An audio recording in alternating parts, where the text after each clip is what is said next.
ওয়াযালিকা কুল্লু লাইলা, সব রাত আর দিনে গোলামদের গুনাহগুলা মাফ হয়ে যাবে, অবারিত ক্ষমা আল্লাহ ঘোষণা করবেন, অফুরন্ত নিয়ামত মালিক দান করে দিবেন। অন্য সকল মাসের পাপের বোঝানি যদি আল্লাহর কাছে চান, যিনি গুনাহগুলা মাফ করে কবুল করবেন তিনি কে? আল্লাহ পাক চান সবার গুনাহ মাফ করে দিতে, কিন্তু আমরা নিজেরা সবাই চাই না যে গুনাহগুলা মাফ হোক।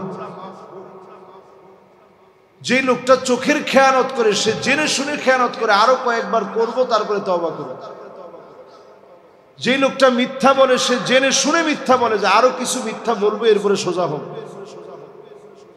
যত অন্যায় দুনিয়ার ভিতরে আমরা করি, সবাই নিয়ত করি আরো কিছুদিন অন্যায় করব তারপরে ভালো হয়ে যাবে। আপনি যে আরো কিছুদিন বাঁচবেন, এই গ্যারান্টি কি আপনার কাছে আছে? আল্লাহ রাব্বুল আলামিন এই পৃথিবীর ভিতরে এমন কিছু মানুষ রেখেছেন যাদের উপরে মালিক প্রচন্ড রেগে আছেন, সব সময় রেগে থাকেন। তাওবা করার মধ্য দিয়ে যিনি মাফ করে দেন তিনি কে? এক নাম্বার শাইখুন জানি, বৃদ্ধ হয়ে গেছে, বুড়া হয়ে গেছে, চরিত্র পরিবর্তন করে নাই, নিজের আখলাক ভালো বানায় নাই, এমন মানুষের দিকে যিনি তাকাবেন না, কথা বলবেন না, দয়া দেখাবেন না তিনি কে? লা ইউকাল্লিমুহুমুল্লাহ ওয়ালা ইউযাক্কিহিম ওয়ালা ইয়ানজুরু ইলাইহিম। আল্লাহ পাক তাকাবেন না, কথা বলবেন না, দয়া দেখাবেন না। সেদিন যদি আল্লাহ দয়া না দেখান, পালানোর মতো কোনো জায়গা খুঁজে পাওয়া যাবে না। কামিকদার মিলিন, সূর্য আপনার মাথার এত কাছে চলে আসবে, মাথার মগজগুলো টকবক করে ফুটবে, কানের ছিদ্র দিয়ে বের হয়ে যাবে, আপনার নাড়ি বুড়িগুলা টকবক করে ফুটবে, পিছনের রাস্তা দিয়ে বের হয়ে যাবে, সব জায়গায় আওয়াজ উঠবে, ইয়া নফসি ইয়া নফসি, হায় আমার জীবন, হায় আমার জীবন। মানুষগুলা শুধু ঘামতে থাকবে, ঘামতে থাকবে, কারো কারো ঘামগুলো সেদিন টাকনো পর্যন্ত পৌঁছায় যাবে। গুনাহের কারণে কারো কারো ঘামগুলা হাঁটু পর্যন্ত চলে যাবে, কারো কারো ঘামগুলা সেদিন গুনাহের কারণে কোমর পর্যন্ত চলে যাবে, কারো কারো ঘামগুলা সেদিন বুক পর্যন্ত চলে আসবে। আল্লাহ নবী নিজের মুবারক হাত দিয়ে দেখায় দিলেন, কারো কারো ঘাম এই পর্যন্ত চলে আসবে, নিজের মুখমণ্ডল পর্যন্ত ঘাম দিয়ে ঢেকে যাবে, পানিগুলা টকবক করে ফুটবে। সূর্যের তাপের কারণে আপনার আমার শরীর থেকে এত পরিমাণ ঘাম জড়বে, নিজের ঘামের মধ্যে নিজে হাবুডুবু খাবে। সেই কঠিন মুহূর্তে আল্লাহ রাব্বুল আলামিন কিছু গোলামদেরকে ডেকে ডেকে মাফ করে দিবেন, আদর করে মহব্বত করে নিবেন। আইনাল মুতাহাব্বুনা বিজালালি, আল্লাহ সেদিন বলবে, গোলাম আমার মোহাব্বতের কারণে দুনিয়ার জীবনে একজন আরেকজনকে পছন্দ করেছিলাম, ভালোবেসেছিলাম, দিল দিয়া মোহাব্বত করেছিলাম, মন থেকে ভালোবেসেছিলাম। আমার কারণে যারা মোহাব্বত করেছিলাম, আজকে আমি আল্লাহ কঠিন মুসিবতের দিনে তোমার জীবনের গুনাহ মাফ করে ছায়া দিয়ে দিলাম। সেই কঠিন মুসিবতের দিনে চতুর্দিকে হাহাকার শুরু হয়ে যাবে, কেউ কারো জন্য কোনো কাজে আসবে না। নিজের চরিত্রবান বানান, আহসানুকুম খুলুকা, চরিত্রবান নেককার নিজেরে বানান। চরিত্রের কারণে যিনি আপনারে মাফ করে দিবেন তিনি কে? নিজের চরিত্রবান বানান। চরিত্রবানের চাইতে বড় আমল আর নাই। সে সবচেয়ে সেরা। যার চরিত্র যত সুন্দর সে তত দামি। যার চরিত্র নাই সে আল্লাহর কাছে ঘৃণিত ব্যক্তি। শাইখুন জানিন, বুড়া বয়সও আপনার আমলের পরিবর্তন হয় নাই। আপনি মনে করছেন বয়স তো আরো লাগবে, এরপরে সোজা হবে। আজকে থেকে আপনি সোজা হন। এই রমজান থেকে আপনি নিজের পরিবর্তন করেন। আমাদের মানসিকতা কোথায় গিয়ে থেমেছে? ছোট্ট আসিয়ার মতো মেয়েকে যারা বাঁচতে দেয় নাই, আসিয়াকে কবরস্থ করার আগে তাদেরকে কবরস্থ করা দরকার ছিল, ঠিক কিনা বলেন? মানুষ কতটা নিকৃষ্ট আর জানোয়ার হলে পড়ে এরকম একটা ছোট বাচ্চা, এরকম একটা অবুঝ বাচ্চা, তার সাথে ইতিহাসের যে নিকৃষ্ট বর্বরতা প্রদর্শন করা হয়েছে, আসিয়াকে কবরস্থ করার আগে এদেরকে কবরস্থ করা, এটা ঈমানি দায়িত্ব আমাদের জন্য ছিল, ঠিক কিনা বলেন? শরীয়ত যদি অ্যাপ্লাই করা হয়, এই কাজের সহযোগীদেরকে বিচারের আওতায় আনতে হবে। এই কাজে যারা সহযোগিতা জুগিয়েছে প্রত্যেককে বিচারের সম্মুখীন করতে হবে। আজ আমরা আসিয়াকে হারিয়ে কত বাবার চোখে পানি। আমার ছোট্ট মেয়েটাও কালকে আমার প্রশ্ন করতেছে যে আব্বা তুমি এই নিউজটা দেখার পরে কাঁদতেছো কেন? আমারও তো একটা ছোট্ট মেয়ে আছে। এই যে একটা মেয়ের উপরে এমন বর্বর জুলুম চালানো হলো, মুখে উচ্চারণ করা যায় না কত বড় জুলুম চালানো হচ্ছে। মানুষকে আল্লাহ তাআলা বানালেন, মানুষের ভিতরে আল্লাহ তাআলা আকল দিলেন, যৌন চাহিদাও দিলেন। ফেরেশতাদেরকে আল্লাহ তাআলা বানালেন, আকল দিয়েছেন, যৌন চাহিদা দেন। পশুকে আল্লাহ তাআলা বানালেন, সৃষ্টি করার পরে পশুদেরকে আল্লাহ যৌন চাহিদা দিছে, আকল দেয়নি। মানুষে দিছে কয়টা? মানুষের মধ্যে আকলও আছে, আবার যৌন চাহিদাও আছে। পশুর মধ্যে শুধুমাত্র যৌন চাহিদা আছে, আকল নেই। ফেরেশতাদের আকল আছে, যৌন চাহিদা নাই। এই জন্য আল্লাহ মানুষকে এত আদর করে। আপনি হাজার গুনাহ করে ফেলেছেন, অন্যায় করে ফেলেছেন, আল্লাহর কাছে তাওবা করার জন্য ফিরে আসেন। আনানাস সামা, সুদূর ওই আকাশের মেঘমালা পর্যন্ত গুনাহ করে ফেললেও খাস নিয়তে তাওবা করার জন্য যখন আসবেন, যিনি মাফ করে কবুল করে নেবেন তিনি আমার আল্লাহ। দুই নম্বরে প্রিয় ভাইরা আমার, আল্লাহ রাব্বুল আলামিন তাকাবে না কার দিকে?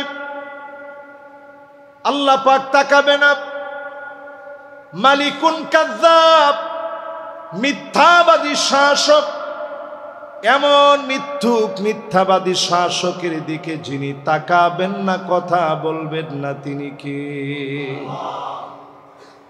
শাসক যদি মিথ্যা বলে, শাসক গোষ্ঠী যদি মিথ্যুক হয়, মিথ্যাবাদীদের দিকে আল্লাহ তাআলা কিয়ামতের দিন তাকাবেন না। সেদিন আল্লাহ যদি না তাকান, কেউ তাকানোর মতো কি আছে বলে মনে হয় আপনার কাছে? তিন নম্বরে আইলুন মুস্তাকবির, আল্লাহ পাক সেদিন তাকাবেন না ওই অহংকারী দরিদ্রের দিকে, যেই লোকটা অহংকারী দরিদ্র, দরিদ্র হওয়ার পরে অহংকার কমে নাই, এমন লোকের দিকে আল্লাহ রাব্বুল আলামিন কিয়ামতের দিন মুসিবতের সময় তাকাবেন না, কথা বলবেন না।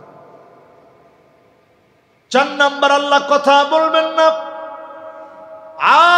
আকুন বিওয়ালিদাই, পিতামাতার সঙ্গে যে খারাপ ব্যবহার করে, এমন সন্তানের দিকে যিনি তাকাবেন না, কথা বলবেন না, দয়া দেখাবেন না, তিনি কে? সমাজের ভিতরে পিতামাতার সাথে খুবই খারাপ আচরণ করে, এইরকম মানুষের সংখ্যা এখন দিন দিন শুধু বাড়ছে। আকাশ প্রযুক্তি যত বেশি বৃদ্ধি পাচ্ছে, তত বেশি আমাদের কাছ থেকে আখলাক উঠে যাচ্ছে। পিতামাতার সাথে সুন্দর আচরণ এটা আমরা ভুলে গেছি। রমাদান মাসে যদি আল্লাহর কাছ থেকে রমজানের পূর্ণ বরকত হাসিল করতে চান, পিতামাতার কাছ থেকে প্রতিনিয়ত দোয়া নেন। প্রতিনিয়ত পিতামাতার কাছ থেকে দোয়া নেন। পিতামাতার দোয়া ছাড়া জমিনের ভিতরে কেউ প্রতিষ্ঠিত হতে পারে না। আপনি মনে মনে চিন্তা করবেন, হুজুর আমি তো নিজে পিতামাতার সাথে সবসময় বেয়াদবি করছি, আমি তো দুনিয়ার জীবনে খুব ভালো আছি। আপনি একটু খুব ভালোটা আপনি একটু মিলাই দেখেন কদ্দুর ভালো। হয় আপনার সন্তান বেপরোয়া, না হয় আপনার স্ত্রী বেপরোয়া, না হয় এমন রোগ হয়েছে যেই রোগের কোনো চিকিৎসা নেই। দুনিয়ার জীবনে যদি কল্যাণ চান, এই দুনিয়ার জীবনে কল্যাণ যদি কামনা করেন, পিতামাতার সঙ্গে সুন্দর ব্যবহার করবেন। যিনি আপনাকে আমাকে কবুল করে নেবেন তিনি কে? বেয়াদবির দিকে আল্লাহ রাব্বুল আলামিন কিয়ামতের দিন তাকাবে না, কথা বলবেন না, দয়া দেখাবেন না। পঞ্চম নম্বরে আদ-দায়্যুস, যেই নারীর সৌন্দর্য প্রদর্শন করে চলে, যেই নারী পর পুরুষকে সৌন্দর্য দেখায়, এমন নারীর দিকে যিনি তাকাবেন না, কথা বলবেন না, দয়া দেখাবেন না, মায়া দেখাবেন না, তিনি কি? এই জায়গাটা একটু আপনাদেরকে ভালো করে বোঝানো দরকার। আমরা বাংলাদেশে অনেকেই পর্দা করি। পর্দাটা কিরকম? এগানা আর বেগানা। এগানা বেগানা বুঝেননি? নোয়াখালীর কে কে আছেন দেখি? মাশাআল্লাহ, দেখছেন নি? নোয়াখালীর যারা আছে ওনারা বুঝছে, আর সবাই বুঝেন নাই। তার মানে এই যে ভাষাটা বলা হলো, এটা নোয়াখালীর ভাষায় বললাম, এই জন্য আপনাদের জন্য বোঝাটা কঠিন হয়ে গেছে। এগানা বেগানা মানে আপন আত্মীয় যারা আছে, হ্যাঁ মাশাআল্লাহ, এই তো বুঝে ফেলছে। আপন আত্মীয় যারা আছে, খালতো ভাই, মামাতো ভাই, ফুফাতো ভাই, সবার সামনে যায়, কিন্তু বাহিরের কেউ আসলে উনার সামনে যায় না। এটার নাম হচ্ছে এগানা বেগানা পর্দা। এই এগানা বেগানা পর্দার কোন সুযোগ আছে না ইসলামে? সবাই তো না কইলেন না, আছে? এই আসিয়ার ঘটনা দিয়ে পরিষ্কার প্রমাণ হয়ে যায়, কোন তালই কখনো আপন হতে পারে। দুলাভাই, তালতো ভাই, এগুলো সব মৃত্যুর মতো। আমরা আমাদের সমাজে বানিয়ে নিয়েছি দেবর হচ্ছে ভাইয়ের মতো, ভাবি হচ্ছে মায়ের মতো। এই কথা তো কোরআন হাদিসে বলা হয় না যে ভাবি মায়ের মতো। এই কথা কোরআন হাদিসের কোথাও বলা হয় নাই দেবর ভাইয়ের মতো। আল হামু কাল মাউত, দেবর হচ্ছে মৃত্যুর মতো, মৃত্যুর মতো। মৃত্যু সহজ না কঠিন? তো দেবর কঠিন। পর্দা যদি আপনি মেনটেন না করেন, আপনি যদি উঠে তাহাজ্জুদও পড়েন, আপনি লিখে রাখেন এই ফরজ লঙ্ঘনের কারণে আল্লাহর আদালতে 4 জন পুরুষকে দাঁড়াইতে হবে। জামাই অন্য কোন জায়গায় আপনি হার্ড হন নাই, স্ট্রেট ফরওয়ার্ড হন নাই, এই জায়গায় অন্তত আপনি স্ত্রীরে বুঝায় হোক, হাতে ধরে হোক, যেমনে হোক স্ত্রীকে পর্দা করা। একটা নারী যদি বেপর্দায় চলে, 4 জন পুরুষ আল্লাহর কাঠগড়ায় দাঁড়াবে। কমপক্ষে দাঁড়াইতে হবে বাপেরে, তুমি নামাজ পড়ছো কেন তোমার মেয়েকে তুমি পর্দা করাইতে পারলা না? দাঁড়াইতে হবে ভাইকে, তুমি তোমার বোনকে কেন বুঝাইতে পারলা না?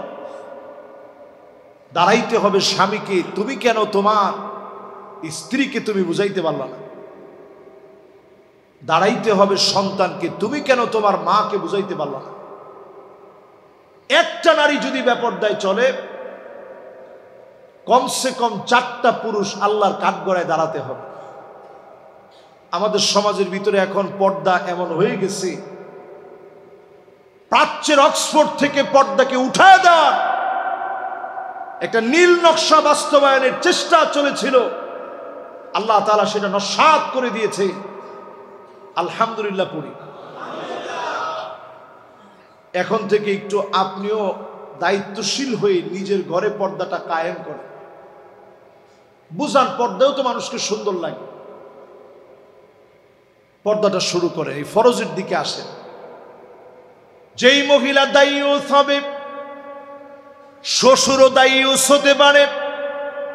যেই শ্বশুর নিজের পুত্রবধূকে বাধ্য করবে, তোমার দেবরকে খানা বেড়ে দিতে হবে, নাইলে আমার পুত্রবধূ থাকা দরকার নেই, আপনি দায়ুস, আল্লাহর আদালতে আপনাকে দাঁড়াইতে হবে, দণ্ডায়মান হওয়া লাগবে, সুযোগ নেই, সেদিন হিসাব দেওয়া লাগবে আল্লাহর সামনে।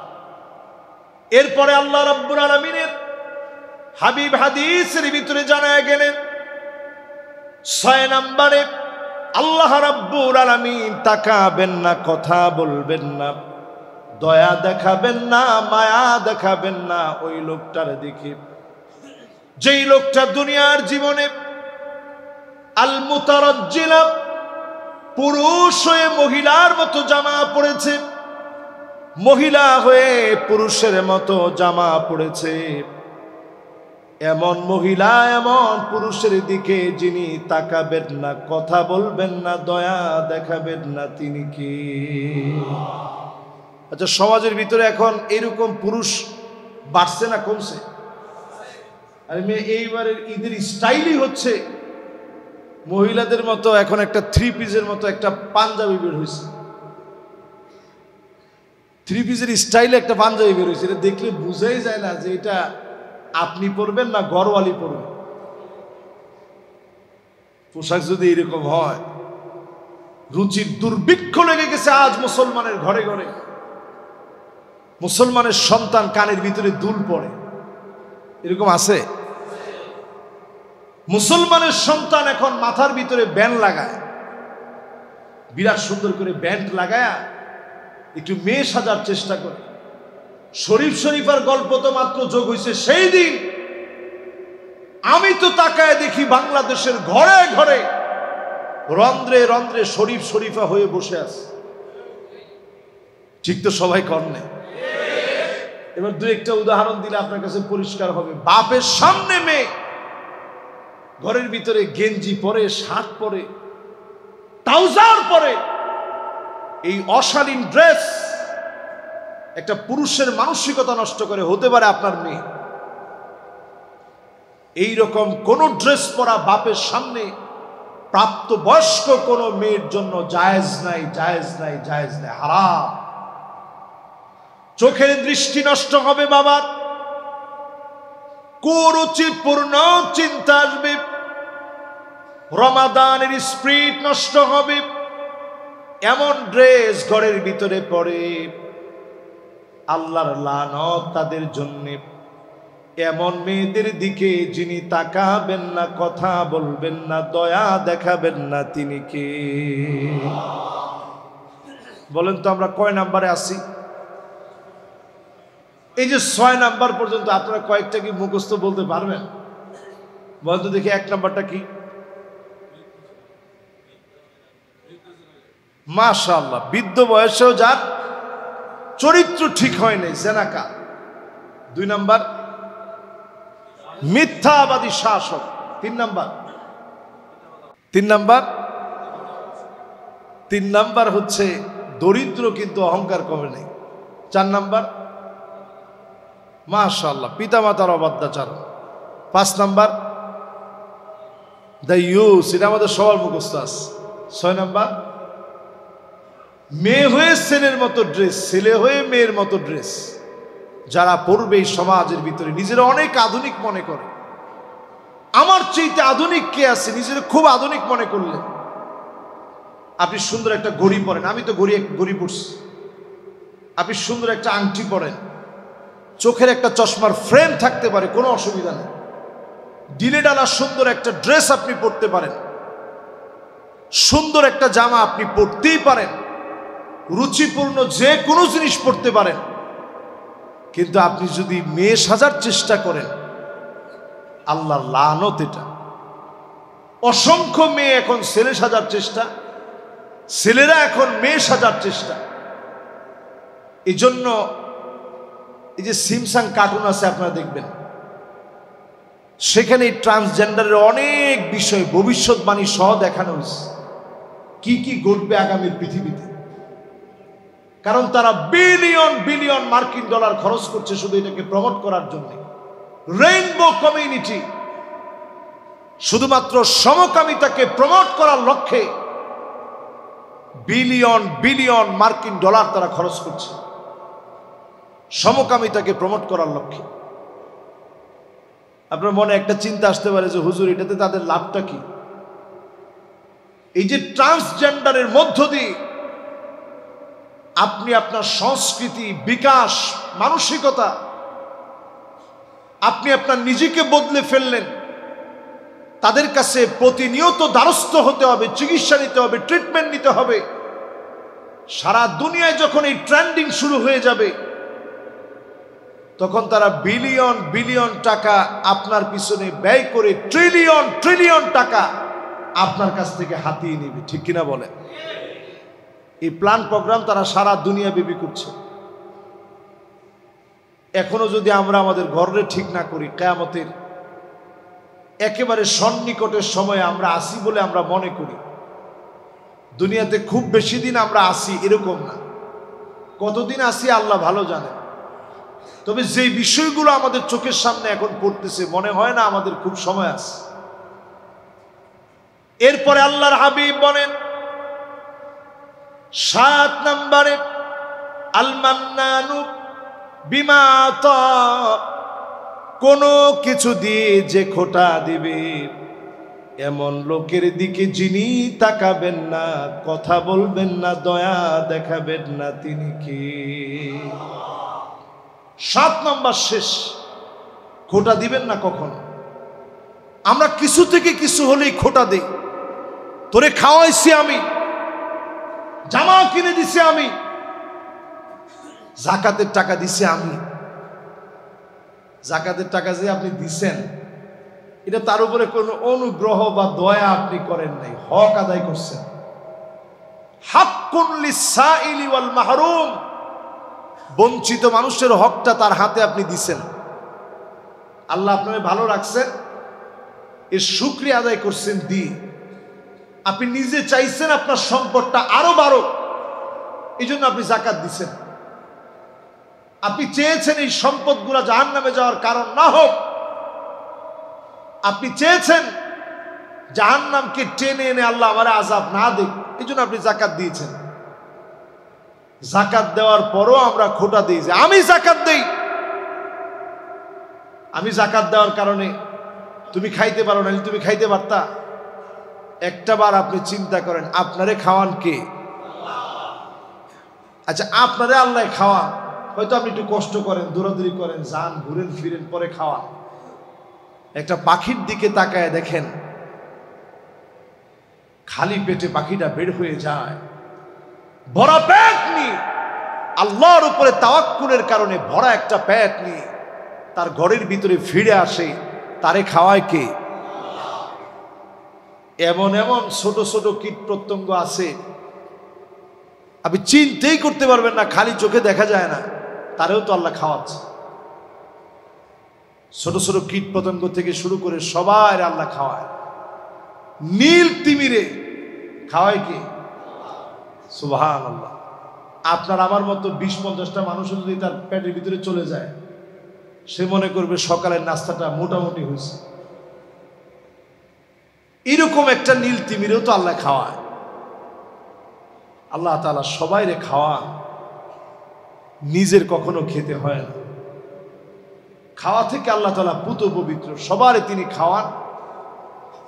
আল্লাহ রাব্বুল আলামিন তিনি দেখেন, তিনি শোনেন, তিনি খান। সেই আল্লাহ রাব্বুল আলামিনের খেয়ে দুনিয়ার জীবনে কাউকে খোটা দিবেন না। খোটা দিলে যিনি বড় রাগান্বিত হয়ে যান তিনি কে? এরপরে প্রিয় ভাইরা আমার, কয় নাম্বার হবে এবার? 8 নাম্বার। মাশাআল্লাহ, আপনাদের মনোযোগ আমাকে আকর্ষিত করেছে। আমি নিজে ভুলে গেছিলাম যে কয় নাম্বারে আছে। 8 নাম্বারে হাদিসের মধ্যে আসছে, নবী করিম সাল্লাল্লাহু আলাইহি ওয়াসাল্লাম বলেছেন, আল্লাহ পাক তাকাবেন না কার দিকে? ওই লোকের দিকে তাকাবেন না দুনিয়ার জীবনে যেই লোকটা একজন আরেকজনকে গিয়ে বলবে, রাজুলুন বায়া রাজুলান লা ইউবাইউহু ইল্লা দুনিয়া। দুনিয়া পাওয়ার জন্য একজন আরেকজনের পিছনে ঘুরবে, স্লোগান দিবে, সব করবে দুনিয়ার জীবনে শুধুমাত্র দুনিয়া পাওয়ার জন্য, পদ পাওয়ার জন্য। ওয়া ইল্লা লাম ইয়াফিলাহু, পদ পদবি না পেলে আর নাই। এমন লোকদের দিকে যিনি তাকাবেন না, কথা বলবেন না, দয়া দেখাবেন না, মায়া দেখাবেন না, তিনি কে?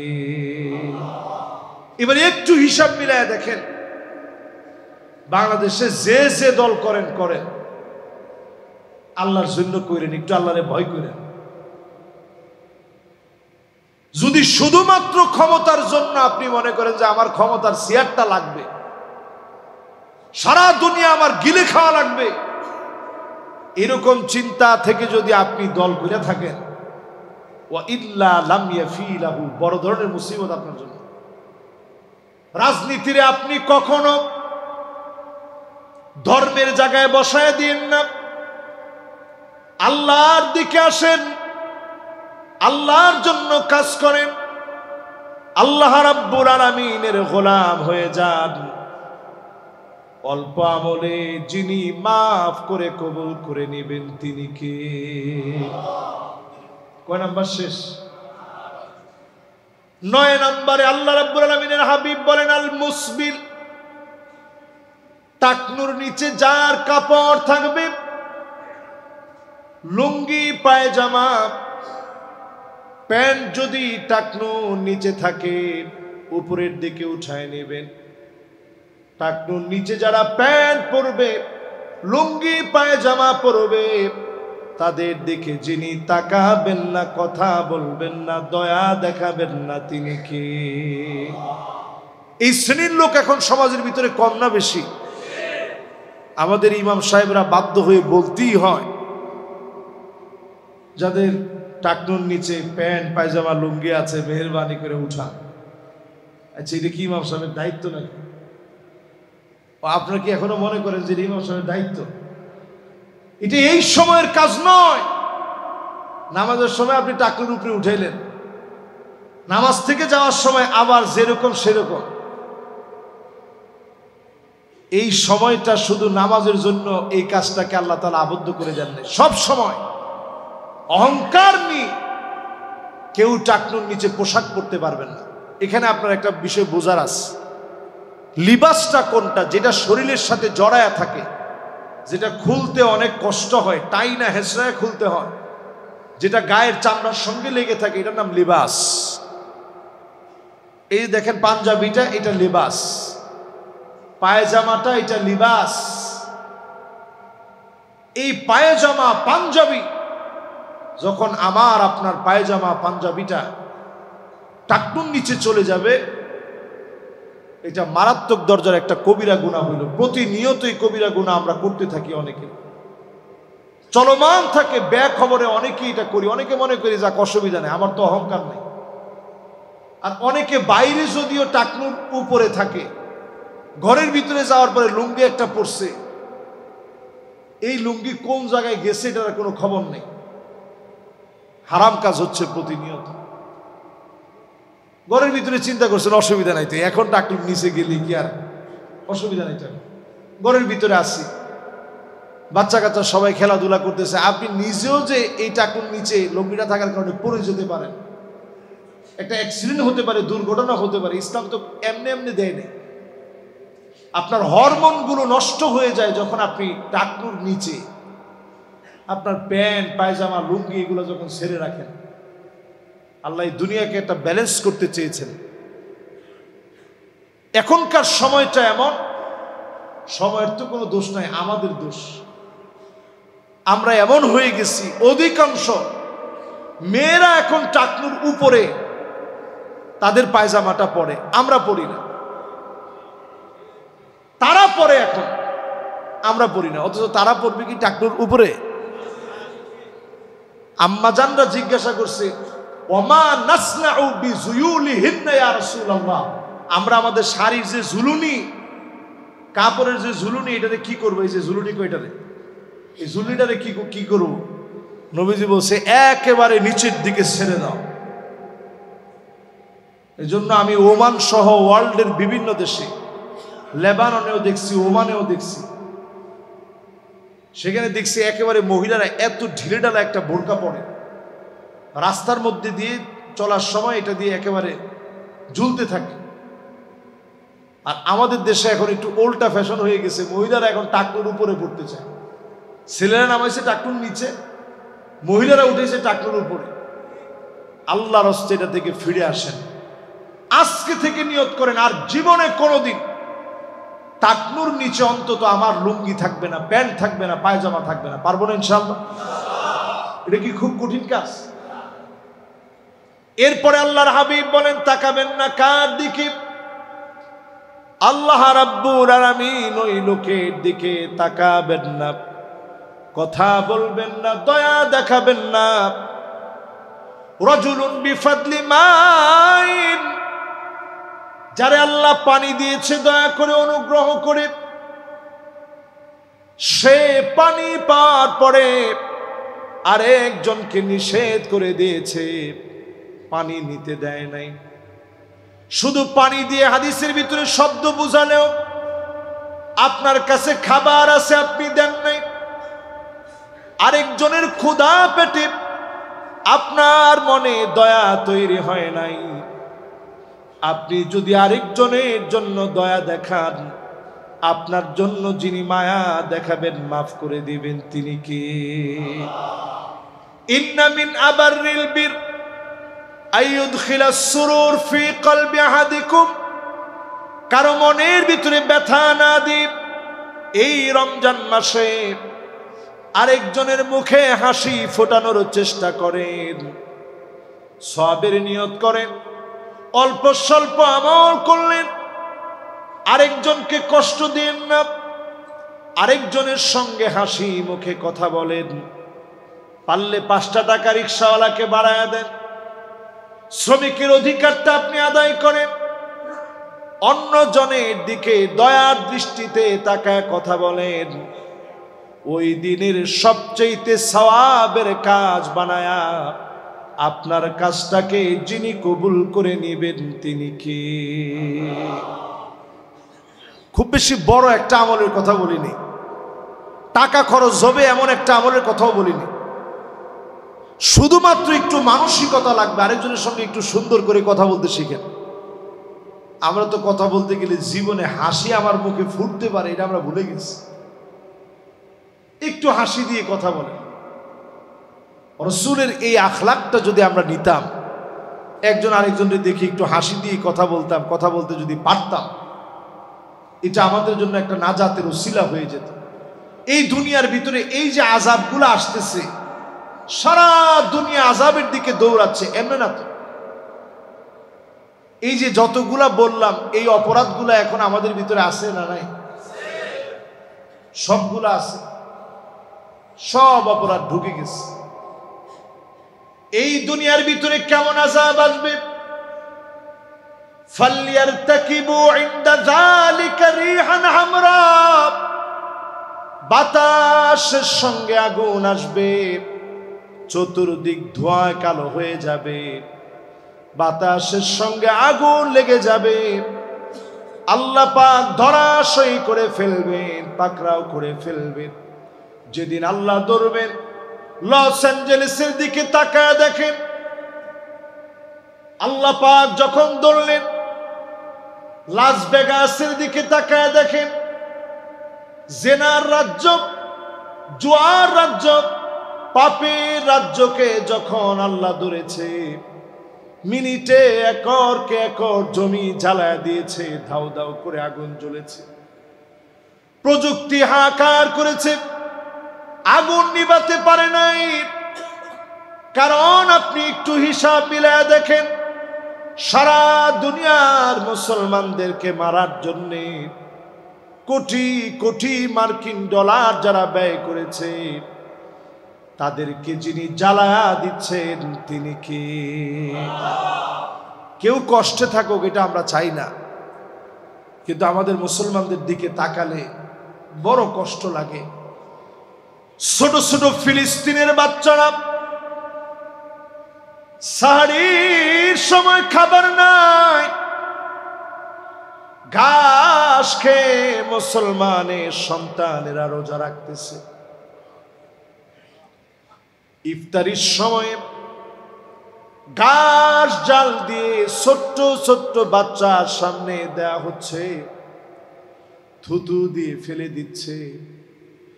ক্ষুধার যন্ত্রণা সহ্য করতে না পেরে ক্ষুধা মিটানোর জন্য মুখে নিচ্ছে। সারা দুনিয়ার বিভিন্ন প্রান্তে মুসলমানের বড় কষ্ট হচ্ছে, সাহরি করতে পারে না, ইফতার করতে পারে না। এরপরেও যদি আমার বিবেক নাড়া না দেয়, মান হুরিমা খায়রাহা ফাকাদ হুরিম, এই রমজান পেল, গুনাহ মাফ করা নিতে পারে নাই, সে সবচাইতে বঞ্চিত, সবচাইতে বড় মাহরুম। রমজান পেলেন, প্রতিনিয়ত অন্তত সাহারি খাওয়ার সময় যখন উঠেন, প্রতিনিয়ত সাহারি খাওয়ার সময় যখন উঠবেন, 2 রাকাত নামাজ পড়েন। মুসলমানের জন্য আর কিছু পারেন নাই, 2 ফোঁটা চোখের পানি ছেড়ে দেন। আল্লাহ, আমার ভাইটা না খেয়ে আছে, আমার মুসলমান অভুক্ত আছে, বুনিয়ানুম মারসুস, তার সঙ্গে আমার সম্পর্ক সীসা ডালা প্রাচীরের মতো। কাজাসাদিন ওয়াহিদ, শরীরের মাথা ব্যথা হলে গোটা শরীরটা কেমন যেন ব্যথা হয়ে যায়, আঙ্গুল কেটে গেলে গোটা শরীর যেন কেটে গেছে।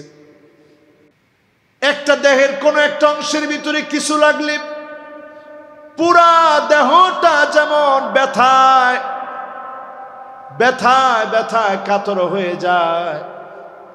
আমার মুসলমান সারা দুনিয়ার ভিতরে মার খাচ্ছে, কেনিয়া মার খাচ্ছে, আফ্রিকার অনেক দেশে, আপনি হয়তো নামও জানেন না। আল্লাহর গোলামেরা কালেমা পড়ার কারণে দিন দিন তাদের উপরে জুলুম করা হচ্ছে। এই পৃথিবীর ভিতরে 2 কোটি মুসলমান আজকেও মার খাচ্ছে। 20 কোটি মুসলমানের মাথার উপরে ছাদ নাই। 20 কোটি মুসলমান এই দুনিয়ার ভিতরে শরণার্থী হয়ে গেছে। 20 কোটি মুসলমান শরণার্থী, একটু চিন্তা করেন। 2 কোটি মুসলমান এই দুনিয়ার ভিতরে মার খাচ্ছে। আল্লাহ পাক এত পরিমাণ সুখে শান্তিতে বাংলাদেশে রেখেছে, এরপরেও যদি নামাজ না পড়েন, আল্লাহর কসম ওই মাজলুম মুসলমানদের সামনে একটা মুহূর্তের জন্য জবাব দিয়ে সামনে যেতে পারবেন না, ঠিক কিনা বলে? আল্লাহর কাছে জবাব তো পড়ে। ওই লোকটা যখন আপনার সামনে দাঁড়াবে যে আল্লাহ আমি এত জুলুমে ছিলাম, আর এই বাঙালি এত সুখে ছিল, তারপরে আল্লাহ আমার ডাকে না, আল্লাহ আপনার ডাকে নাই। আল্লাহ আমি এত কষ্টে ছিলাম, এরা এত সুখ শান্তির মধ্যে ছিল, আল্লাহ এরপরে আপনার ডাকে নাই। আল্লাহ এদেরকে আপনি জবাবের আওতায় আনেন। যদি সেদিন দাঁড়িয়ে যায়, জবাব দেওয়ার কোনো সুযোগ আছে ভাই? কোনো সুযোগ নেই। এই দুনিয়ার ভিতরে শাস্তি আসার আগে রমাদান মাস আল্লাহর কাছে কবুল হওয়ার মাস। আল্লাহ পাক অন্য কোন নবীর উম্মতকে এত দামি মাস দেন নাই, আল্লাহ আমাদেরকে দিছে। অন্য সব নবীর উম্মত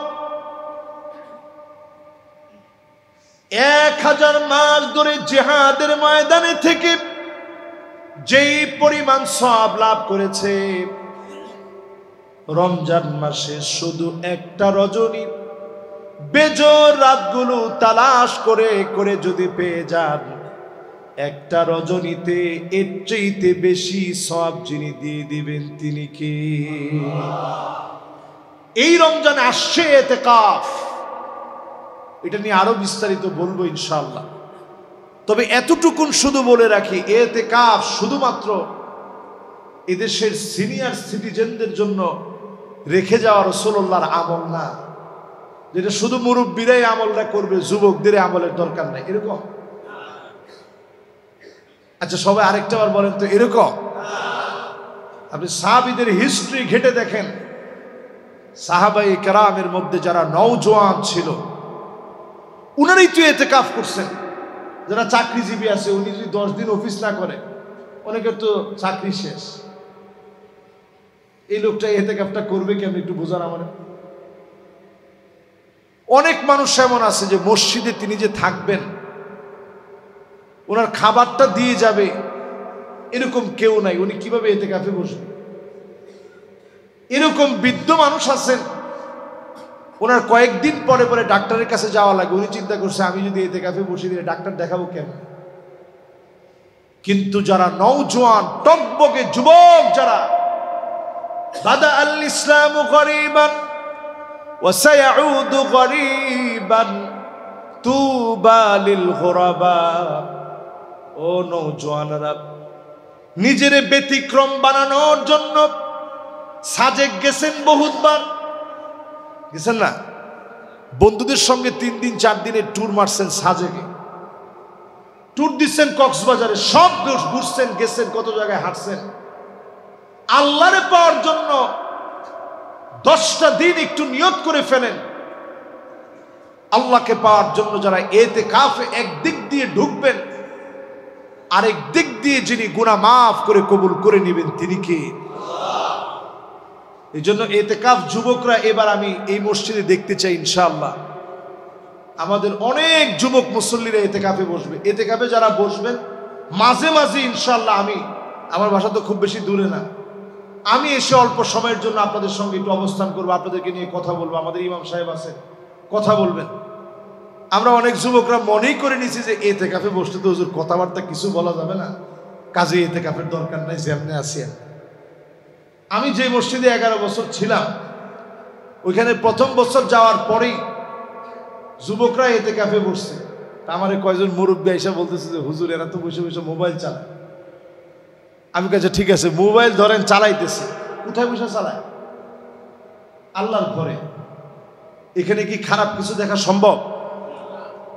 তো মোবাইল চালাইতেছে, আচ্ছা ঠিক আছে, একটা বাচ্চা মানুষ সে আসছে, যুবক মানুষ, তরুণ আসছে মসজিদে, এবছর দেন একটু চালাক, বুঝায় শোনায় তাদেরকে আদর করে একটু বুঝায় নি। প্রথম বছর তারা ইতিকাফ করছে, পরের বছর তারা ইতিকাফ করছে 27 জন যুবক। আল্লাহ আকবার, 27 জন যুবক ইতিকাফে বসছে। আমি এদের কাছে গেলাম, গিয়ে জিজ্ঞাসা করলাম কেউ মোবাইল আনছো নাকি? না হুজুর, মোবাইল তো আগেই বাসায় রেখে আসছে। আসার 8 বছর পর্যন্ত, গত বছরে তারা ইতিকাফে বসছে। আমার বলতেছে হুজুর একটা রাতেও পিঠটাকে হুজুর বিছানার সাথে লাগাই নেই, পুরা রাত জেগে আল্লাহকে ডেকেছি। সুবহানাল্লাহ। এইরকম ব্যতিক্রম যুবক যারা হবে, এই ব্যতিক্রমদেরকে দিয়েই আল্লাহর জমিনে দিন কায়েম হয়ে যাবে, কালেমার পতাকা উড্ডীন হবে মাজলুম মানবতার পথে। তারাই সারা দুনিয়ার যে সমস্ত মাজলুমরা ত্রাহি ত্রাহি করছে, তাদের পাশে তো এরাই দাঁড়াবে। যুগ জমানা পাল্টে দিতে চাই না অনেক জন, এক যুবকই আনতে পারে জাতির জাগরণ। ঠিক না ভাই? এই জন্য এই মসজিদে ইনশাআল্লাহ মুরব্বীরা চিন্তা করছে, হুজুর আমরা তাইলে মনে হয় ইতিকাফে বসতেই পারবো না। না, আপনারাও বসবেন নিশ্চয়ই। আপনারা না বসলে ব্যালেন্স হবে কেমনে? দুইটি থাকতে হবে। কিন্তু যুবকরা যদি ইতিকাফে না বসে তাহলে আমরা কোন যুবকদেরকে নিয়ে স্বপ্ন দেব? ইনশাআল্লাহ আমাদের এই মসজিদে, এই মগবাজার রেলগেট শেখ দিলু ব্যাপারী ওয়াকফ স্টেট মসজিদে আপনারা জানেন এখানে আলহামদুলিল্লাহ ইফতারের ব্যবস্থা থাকে এবং প্রতিনিয়ত রাস্তার পথিকদের জন্য ইফতারের ব্যবস্থা থাকে। এটা যুগ যুগ ধরে আলহামদুলিল্লাহ চলতেছে। আল্লাহ যেন চলানোর তৌফিক দান করেন, পড়েন আমিন। এক্ষেত্রে আপনাদের কাছ থেকে আমরা কখনো কোনো কিছু চাই না যে এটা আপনারা দেন, এটা দিয়ে আমরা করবো, এটা চাই না। এরপরেও অনেকে জোর করে দিয়ে আসেন যে না আমরা একটু অংশগ্রহণ করতে চাই, একজন রোজাদার একটা খেজুর হইলেও খাওয়াতে চাই। তো এইরকম আলহামদুলিল্লাহ এখানে খাবারের কোনো অভাব থাকে না। ইফতারি আপনারা একসঙ্গে করবেন এবং আমাদের সঙ্গে একসঙ্গে ইনশাআল্লাহ ইফতারিতে আপনারা অংশগ্রহণ করবেন। এবং শুধুমাত্র ইনশাআল্লাহ সাহারিটা হলে, এইটাও যদি আপনাদের কারো অসুবিধা থাকে ইনশাআল্লাহ এই অসুবিধাটাও আমরা দূর করার যতটুকু পারি আমরা চেষ্টা করব ইনশাআল্লাহ। মাশাআল্লাহ, লিল্লাহি তাকবীর।